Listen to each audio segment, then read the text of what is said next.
भंडारा जिल्ह्यात जोरदार पावसाची बॅटिंग सुरू असून नदी नाले दुथडीने भरून वाहत आहे.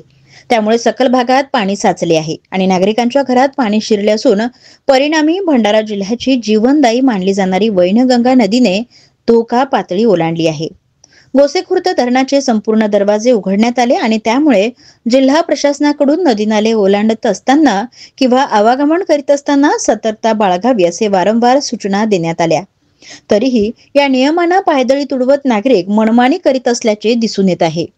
असाच काहीसा प्रकार भंडारा जिल्ह्याच्या लाखणी तालुक्यातील चुलबंद नदीपात्रात अचानक पाणी पातळीत वाढ झाल्याने ट्रॅक्टर धुण्यासाठी गेलेल्या युवकाचा चक्क ट्रॅक्टर वाहून गेल्याची घटना भोगाव येथे घडली असून सुदैवाने आंबेडारे ट्रॅक्टर चालक यांना पोहता येत असल्याने या युवकाचे प्राण वाचले आहे.